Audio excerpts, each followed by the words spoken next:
अब first paper के अंदर क्या क्या पार्ट आते हैं, पहले अपन ये देख लेते हैं। प्रश्न पत्र, हाँ ना, इसमें 4 भाग होते हैं। पहला भाग इसमें होता है राजस्थान का सामान्य ज्ञान। अब देखो राजस्थान का जो सामान्य ज्ञान है इसमें 4 भाग है। इसमें राजस्थान का भूगोल पूरा आता है, टॉपिक आप देख लेना। राजस्थान की राज व्यवस्था कंप्लीट आती है। राजस्थान का इतिहास और संस्कृति कंप्लीट आता है। कंप्लीट का मतलब ये कोई एक आधा पार्ट इधर उधर हो सकता है, बाकी पूरा आता है। ठीक है, ये 3 भाग होते हैं। अब संस्कृति को अब अलग करके भी हम देख सकते हैं।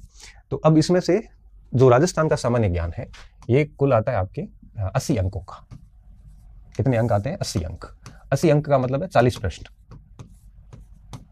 ठीक है, अब इसमें से आपके प्रश्न आते हैं 40। ठीक है, अब देखो 80 अंक आते हैं, इसमें से मोटा मोटा ये माना जाता है कि इतिहास संस्कृति यहाँ से जो है वो आपके 20 प्रश्न रहते हैं, 10 प्रश्न राज व्यवस्था के, 10 भूगोल के। मोटा मोटा ये रहता है ना। हालांकि ये चेंज भी हो जाता है कई बार, और 20 प्रश्न यहाँ रहते हैं। तो ये आपके 80 अंक का ये हो जाता है। अब इस 80 अंक के साथ में जो दूसरा भाग है वो आता है राजस्थान के समसामयिक का। केवल राजस्थान की समसामयिक आती है, करंट अफेयर, बाकी कोई भाग नहीं आता इसमें। भारत का समसामयिकी, भारत का करंट अफेयर बिल्कुल नहीं आता। राजस्थान की समसामयिक आती है और ये 20 अंकों की होती है। कितने? 20 अंक की होती है। तो 20 अंक की है मतलब 10 प्रश्न ये हो जाते हैं। ठीक है, तब आप सोचिए कि 40 और 10, 100 में से 50 प्रश्न किसके हैं? राजस्थान की जीके का वेटेज है। ठीक है, 100 में से 50 प्रश्न। मैं इनकी पैटर्न समझा रहा हूँ, फिर आपको इनकी किताबें बता दूंगा। ठीक है, दूसरा आता है आपके राजस्थान का सामान्य ज्ञान के बाद में मनोविज्ञान। मनोविज्ञान आता है 40 अंकों का। कितना आता है? 40 अंकों का आता है, अर्थात 20 प्रश्न आते हैं। ये थोड़ा बहुत ऊपर नीचे हो जाए तो आप माफ करना, क्योंकि कई बार हम गलती कर देते हैं। तो वैसे भी 50 और 20 70 प्रश्न हो गए, और अंक कितने हो गए? 80 और 20 100 और 40 140 अंक हो गए। अब तीसरा जो पैटर्न भाग है वो है विश्व व भारत का जनरल स्टडी। विश्व व भारत का जनरल स्टडी। भारत का मैं सामान्य तौर पे जी के लिए लिख रहा हूँ। इसमें 3 भाग होते हैं। भारत की राज व्यवस्था, अब इसमें राजस्थान नहीं आएगा, इसमें केवल भारत और विश्व का रहता है। भारत की राज व्यवस्था, भारत की अर्थव्यवस्था,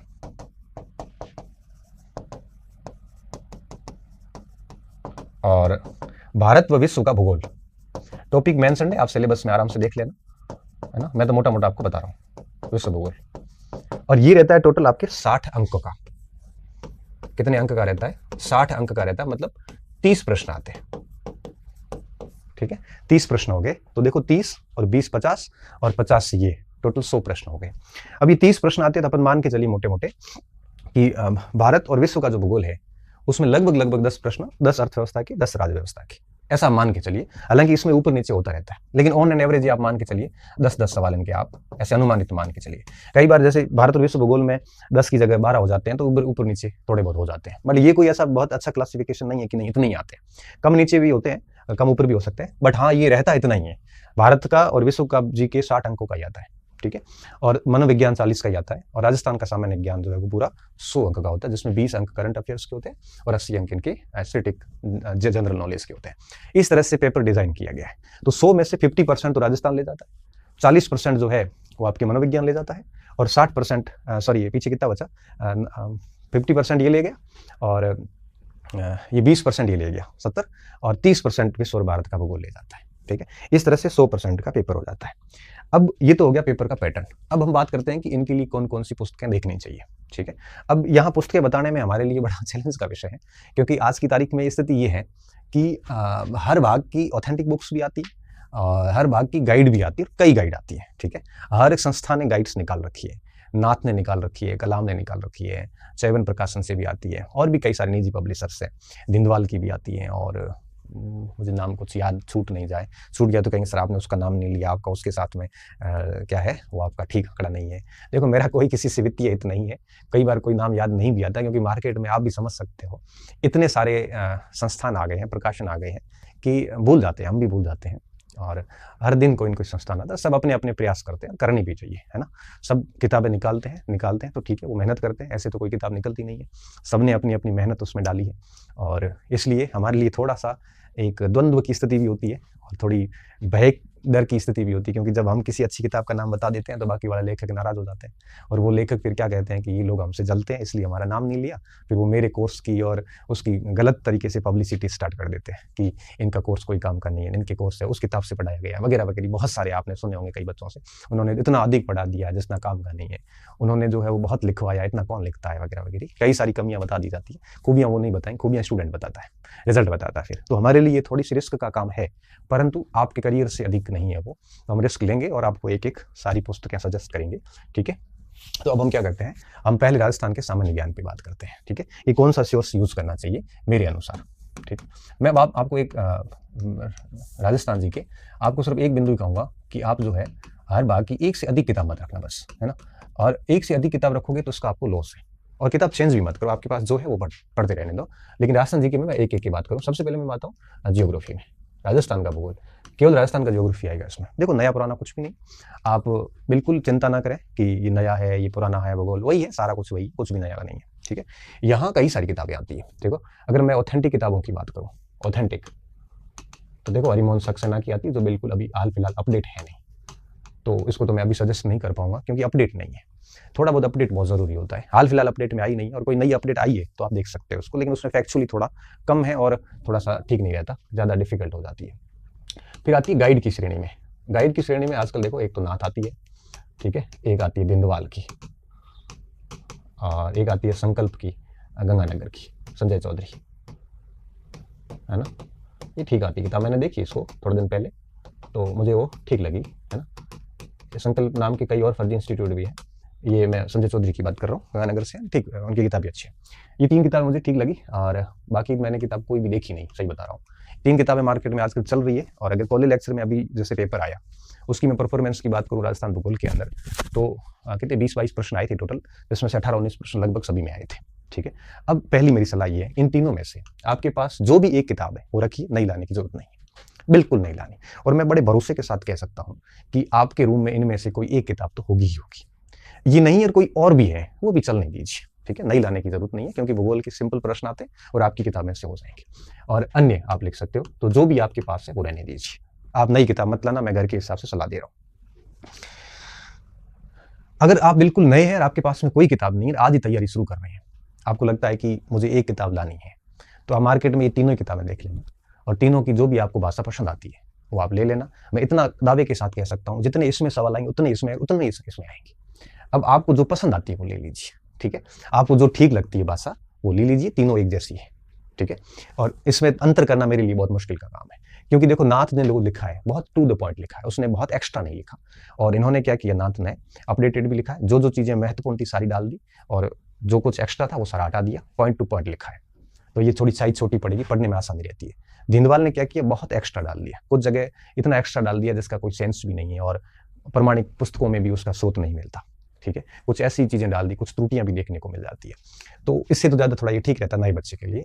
और हालांकि जिंदवाल आप पढ़ पा रहे हैं तो ठीक बात है, कोई दिक्कत नहीं। संकल्प वाली जो किताब आती है संजय चौधरी की, उसमें उन्होंने थोड़ा सा संक्षिप्त किया है, नाथ की शैली से लिखी गई है, ठीक है, वो भी किताब अच्छी है। तो आपने जो भी किताब पढ़ रहे हो वो आप पढ़ते रहने दीजिए, क्योंकि इसमें कोई ऐसे प्रश्न नहीं आते खतरनाक वाले कि आपको नई किताब देखनी पड़े, ठीक है। और इसके नोट्स बनाने की भी आवश्यकता नहीं, किताब नोट्स की तरह लिखी गई है सारी, गाइड पढ़ते हैं तो नोट्स की आवश्यकता कब पड़ती है, जब आप डिटेल्ड पुस्तक देखते हैं तो, ठीक है। उसके बाद बात आती है आपके राजस्थान की राजव्यवस्था, ठीक है, राजव्यवस्था, ये सिर्फ राजस्थान की राजव्यवस्था है। राजस्थान की राजव्यवस्था में भी कई किताबें आती हैं, सही बता रहा हूँ। अभी हाल फिलहाल अगर मैं बताऊं तो मैं वापस वही नाम लूंगा, राहुल चौधरी का, जिसकी किताब मुझे यूं लगता है कि काफी पूर्ण किताब है ना। पूर्ण किताब इसलिए कह रहा हूँ कि 20 एक प्रश्न 10 एक प्रश्न आते हैं तो 7-8 फंसा देता है। इसके अलावा जो भी कई किताबें और भी आती है मार्केट में, और नई नई कई सारी किताबें आती हैं, मोस्टली कई किताबें हैं जो सिलेबस को कवर नहीं कर पाती, ये सिलेबस को भी कवर कर लेती हैं और ठीक ठाक है, एरर भी बहुत कम है, और परीक्षा के पैटर्न पे लिखी गई है, और 80-90% सवाल आराम से इसमें आ जाते हैं, ठीक है। इसके अलावा आपके पास कोई है तो आप वो भी पढ़ सकते हैं, लेकिन मुझे थोड़ा ये किताब ठीक लगती है, ठीक है। उसके बाद में आती राजस्थान का इतिहास संस्कृति।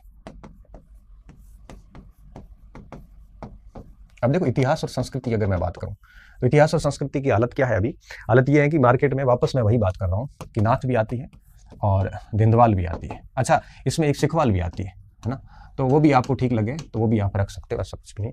नाथ आती है, दिंदवाल आती है और सिखवाल की भी आती है, ठीक है, ये 3 किताबें जो है वो इतिहास और संस्कृति की आती है।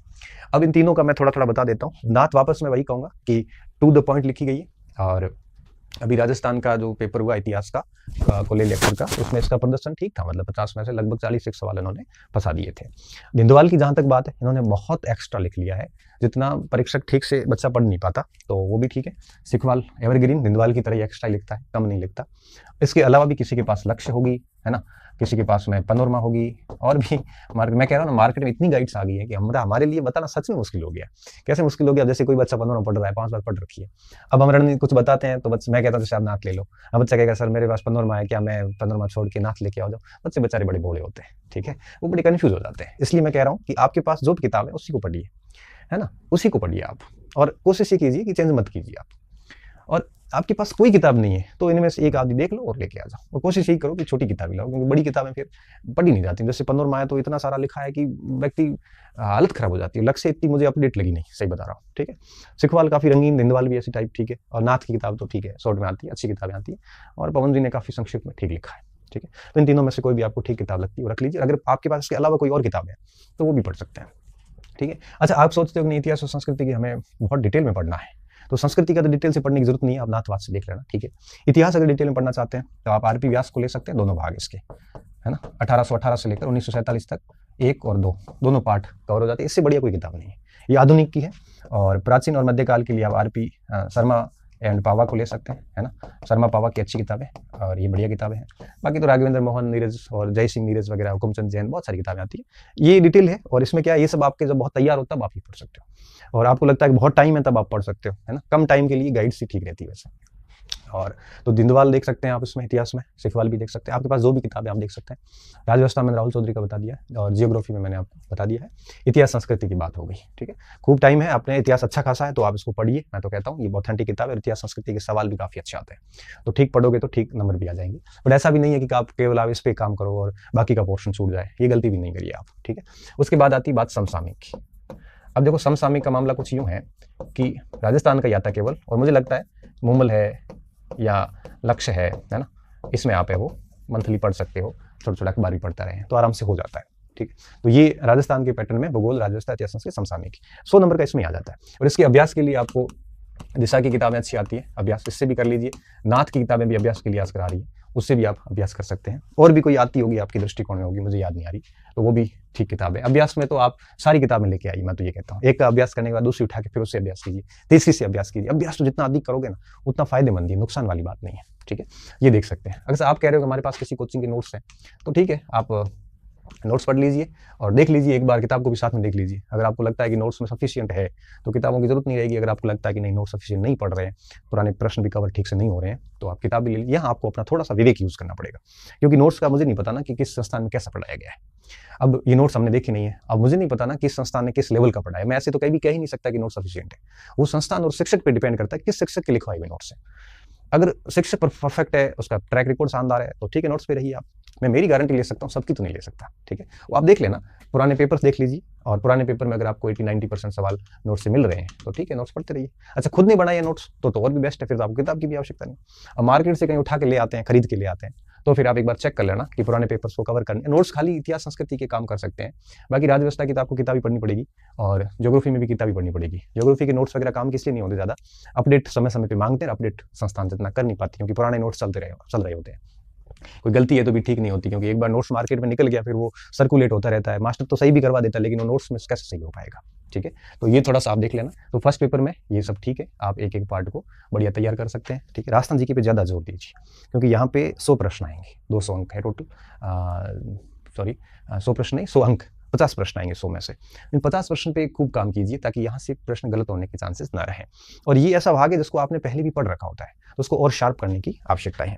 अब देखो, राजस्थान जीके में ये सब पढ़ लेने के बाद में फिर बात आती है मनोविज्ञान की। मनोविज्ञान में 2 किताबें आजकल ठीक चलती है, एक वंदना जादौन की चलती है ना, और एक अपने दीप जी की चलती है। तो दोनों किताबें ठीक है, थोड़ा सा फर्क क्या है, वंदना जादव ने बहुत ही सिंपल लैंग्वेज में लिखा है और काफ़ी अच्छी प्रैक्टिस है नीचे, और ग्रेड 2 मेन पेपर इतने कठिन आते नहीं है ना। तो बहुत बिगिनर्स बच्चा है, कोई बहुत नया स्टूडेंट है, तो उसके लिए वंदना जादव ठीक रहती है और वो अच्छे से समझ के पढ़ भी सकता है और आराम से 20 में से 17-18 सवाल 15-16 आराम से कर सकता है। जहाँ तक धीर सिंह जी की बात है, हमारे मित्र हैं काफ़ी अच्छे, और इनकी जो बुक्स है उसमें थोड़ा ये है कि उन्होंने बहुत डिटेल से लिखा है। बहुत डिटेल का मतलब ये है कि नया बच्चा एक बार हाथ निकाल लेता है कई बार कि नहीं हो पाएगा। आपका मनोविज्ञान अच्छा है, आपने वंदना जादव वगैरह को पढ़ रखा, तो आप इनको पढ़ सकते हैं, आपने रीट वीट की अच्छे से तैयारी करी तो भी पढ़ सकते हैं। हाँ, अगर आपने इनको 2-3 बार पढ़ रखा है ऑलरेडी, तो फिर मुझे लगता है कि इनकी ज़रूरत नहीं है वंदना जादव की, आप इस पर चले रहिए। इसके अलावा भी आजकल एक सिखवाल की किताब भी आती है, ये भी बिगिनर्स के लिए अच्छी किताब है, इससे भी आप शुरू कर सकते हैं, है ना। बाकी देखो, मनोविज्ञान में किताब से ज़्यादा महत्वपूर्ण होता है आपका बुद्धि, तर्क, विवेक, आप उसको किस तरह से यूज़ करते हैं, ठीक है। अब मैं बताऊँ, मैंने मनोविज्ञान वंदना जादव से पढ़ा था, फर्स्ट ग्रेड में भी, सेकंड ग्रेड में भी, एचएम में भी, तीनों में मेरा सिलेक्शन हुआ, और तीनों में मेरे मनोविज्ञान की मैं बात बताता हूँ। सेकंड ग्रेड के अंदर मेरे 20 में से 20 सही हुई, और सेकंड ग्रेड के अंदर फर्स्ट ग्रेड की मैं बात करूँ तो मुझे ठीक से याद नहीं, लेकिन 20 में से 14-15 आराम से थे कट कटा के, हालांकि मैंने उसमें इतना अच्छा पढ़ा नहीं था। और एचएम में भी मेरे है वो लगभग 30 के आसपास सवाल सही हुए थे, उस समय शायद 40 एक प्रश्न आए थे जहाँ तक मुझे याद है, तो ठीक था, मैंने वही पढ़ा था उस समय तक। और फिर धीर सिंह जी ने लिखा, तब उसमें बहुत डिटेल से लिखा था। तो आपके पास में इनमें से कोई और भी किताब हो तो वही रखें और उसी को बार बार पढ़ते रहें। अब बिल्कुल फ्रेशर है नहीं आपके पास, तो इन दोनों में से कोई ले सकते हैं, कोचिंग भी कर सकते हैं, है ना, ताकि मनोविज्ञान में आपकी थोड़ी समझ बढ़ जाती है। और मनोविज्ञान में ज़्यादा क्लासेस भी नहीं होती, 50-60 क्लासेस होती है, आप टीचर को समझ के फिर किताब पढ़ लोगे तो और भी बेहतर हो सकता है, ठीक है। उसके बाद में दूसरे नंबर पर आता है आपके भारत व विश्व। अब क्या सभी भाग की अगर किताबें बता दें तो बच्चे के सर इतना किताब बता दी हमको, आईएएस आरएस थोड़ी बनना है। अब आपके सामने ये सिलेबस, आईएएस आरएस बनना भी इन्हीं में से बनते हैं, क्योंकि यही सब सिलेबस उनका है, ठीक है। उनके लेवल थोड़े अलग होते हैं और हमारा सेकंड ग्रेड वगैरह का लेवल थोड़ा सा सामान्य होता है, ठीक है। अब देखो, इसमें भारत की राजव्यवस्था है पूरी, राजव्यवस्था में आपके पास में अगर लक्ष्मीकांत पढ़ रहे हैं तो बढ़िया किताब है, हालांकि तथ्य कम है लेकिन थोड़ी सी अच्छी किताब, समझ अच्छी विकसित होती है। कईयों के पास में बौद्धिक प्रकाशन, जैसे अपन वाणी प्रकाशन भी कहते हैं, वो किताब है, तो वो भी ठीक है, उससे भी आप पढ़ सकते हो, लेकिन उसमें कुछ टॉपिक रह जाएंगे, जैसे फॉरेन पॉलिसी है या भारत व यूएनओ है, ऐसे कुछ टॉपिक है जो इन किताबों में जनरली नहीं मिलते, है ना, विदेश नीति के टॉपिक नहीं मिलते, तो उसको आप वो अलग से पढ़ सकते हैं, करंट अफेयर के एंगल से भी देख सकते हो, या फिर राजनीति विज्ञान भारत या विश्व की कोई गाइड ले लो आप, ठीक है। गाइड से आप वो टॉपिक देखो जो आपको ऑथेंटिक किताब से नहीं मिले हैं, तो फिर उस गाइड से वो छोटे छोटे टॉपिक हो जाते हैं, ठीक है। तो राजव्यवस्था में ये खूब है। उसके बाद में भारत आती है विश्व का भूगोल। विश्व का भूगोल अलग से किताब लाने की जरूरत रहेगी आपको गाइड की, क्योंकि विश्व भूगोल में अलग अलग टॉपिक है, जैसे एक पवन तंत्र है तो वायुमंडल के पाठ में मिलता है, महाद्वीप और महासागरों की विशेषताएं हैं वो आपको मिलती है जाके क्षेत्रीय भूगोल में, एक है आपकी जनसंख्या का वितरण प्रवास, है ना, तो वो मिलता है आपको जनसंख्या भूगोल में, तो एक आता है वैश्वीकरण के प्रभाव, वो मिलता है आपको आर्थिक भूगोल में। तो 4 अलग अलग भूगोल है, अलग अलग किताबें आप ला नहीं सकते। सबसे बेस्ट काम है विश्व भूगोल के लिए, आप कोई भी मार्केट से गाइड ले लेना, किताब मत देखना आप, ठीक है। गाइड में आपको जो भी मार्केट से गाइड मिलती है नाथ वगैरह की, वो लेके पढ़ लेना विश्व भूगोल के लिए, और नाथ वाली ठीक गाइड है वैसे। उसके बाद आता है भारत का भूगोल। भारत का भूगोल आप कहीं से भी देख सकते हैं, है ना, उसके लिए आपको अलग से किताब लाने की जरूरत नहीं है, क्योंकि ये विश्व भूगोल की गाइड लाओगे इसमें भारत का भूगोल भी साथ में आ जाएगा, तो ये आप दोनों इससे देख सकते हो। या फिर 11वीं क्लास की किताब आती है भारत का भौतिक पर्यावरण, वो भी देख सकते हो, है ना। और इसके अलावा आपकी बहुत सारी और भी किताबें आती बड़ी बड़ी, लेकिन 4-5 सवाल के लिए बहुत बड़ी किताब देखना मुझे लगता है कि इतना फ्रूटफुल नहीं रहेगा, ठीक है। और एक आता है अर्थव्यवस्था। अर्थव्यवस्था आती है केवल भारत की, और इसमें भारतीय सेवा क्षेत्र, उद्योग क्षेत्र, कृषि क्षेत्र का योगदान वगैरह है, तो इसके आंकड़े अभी आपको पढ़ने की जरूरत नहीं है। जब आपकी भर्ती परीक्षा नजदीक आ जाए ना, 3-1 महीने पहले, उस समय आप आर्थिक समीक्षा जो आएगी भारत की, जो आर्थिक समीक्षा आएगी, है ना, जो लेटेस्ट होगी उस समय भारत की, है ना, ध्यान रखना। भारत सरकार बजट मंत्रालय बजट में से पहले ठीक जारी होती है, उसके स्टार्टिंग के 3 टॉपिक पढ़ लो, एक कृषि वाला, एक सेवा वाला, एक उद्योग वाला, और उसके सिंपल नोट्स बना दो। कोई गाइड नहीं पढ़नी है, अभी नहीं पढ़ना, और ये कब, जब परीक्षा हो उससे 2-3-4 महीने पहले, क्योंकि अभी आप नोट्स बनाओगे परीक्षा लेट हो गई तो ये सारा सारा आउटडेटेड हो जाएगा। तो बेहतर ये होगा कि उसमें पढ़ लेना। हो सकता है उस समय कोई कोचिंग सेंटर ये ऐसे कोई जीस्ट निकाल दें तो आपको फायदा हो जाएगा, तो इसको तो अभी आप रहने दो, इसको तो आप आर्थिक समीक्षा आने के बाद ही पढ़ना। विश्व और भारत का भूगोल, इसके विश्व भूगोल के तो बेस्ट होगा कि आप शॉर्ट नोट्स वगैरह बना दो, तो एक किताब में पूरा का पूरा आ जाएगा, कॉपी में आ जाएगा, ठीक है। राजव्यवस्था को कंटिन्यू पढ़ते रहिए और मनोविज्ञान को कंटिन्यू पढ़ते रहिए, और बाकी पूरा ध्यान आपको राजस्थान जीके पे देना है। अब इसको कैसे फॉर्मेट कर सकते हो आप सुबह से शाम तक, तो जैसे आपको क्या करना होता है, आप डेली 1-2 घंटे राजस्थान जीके को दो, और कोशिश ये करो 1 आधा घंटा दो, और अगर आपका बहुत अच्छा है राजस्थान जीके तो आप पहले इसको निपटा दो, 1-2 घंटे इसको दे दो डेली, ठीक है। पहले आप है वो विश्व का भूगोल कर लो, फिर भारत का भूगोल कर लो, फिर राजव्यवस्था देख लो, उसके बाद रैंडम आप है वो ये पूरा होता है, फिर राजस्थान देखो, राजस्थान पूरा होता है, तब इसको देखो, ठीक है। और 1-2 घंटे इसको दे दो, 1-2 घंटे आप 1 घंटा डेली मनोविज्ञान को दे दो। तो कम से कम आप अगर रेगुलर 3 से 4 घंटे इस पेपर को देते हैं तो ये पेपर बहुत शानदार हो जाएगा। 3-4 घंटे में क्या करना है, 1 घंटा तो दे दो आप मनोविज्ञान को, 1-1.5 घंटा, ठीक है, डेली। और 1-1.5 घंटा आप जीके को दे दो। जीके में आप शुरुआत कर लो, जो पोर्शन आपका सबसे कमजोर है वहां से शुरुआत कर लो। जीके में अभी आप खाली अर्थव्यवस्था को छोड़ दो, बाकी जैसे विश्व भूगोल पहले तैयार कर लो, ज़्यादा पेज नहीं होते। फिर भारत का भूगोल देख लो, राज्य देख लो, है ना। इस तरह से रैंडम एक एक को देखो, एक ये कर रहे हो, ये पूरा होने के बाद दूसरा पोर्शन करना। इस तरह से 1-1.5 घंटे आप डेली जीके देख सकते हो और 1-आधा घंटा मनोविज्ञान देख सकते हो। मनोविज्ञान आपकी बहुत अच्छी है तो पूरा टाइम आप जीके को भी दे सकते हैं। ये आपके ऊपर है कि आपका मजबूत पक्ष कौन सा है, कमजोर पक्ष कौन सा है, उस हिसाब से आप इसको देखना है। ये जो मटेरियल मैंने बताया ये एक सामान्य मटेरियल है, आप अपने स्तर पर भी तय कर सकते हो। और मैं हमेशा कहता हूँ कि परीक्षा पास करने के लिए मटेरियल इतना जरूरी नहीं होता जितना व्यक्ति की पढ़ने के तरीके डिपेंड करते हैं।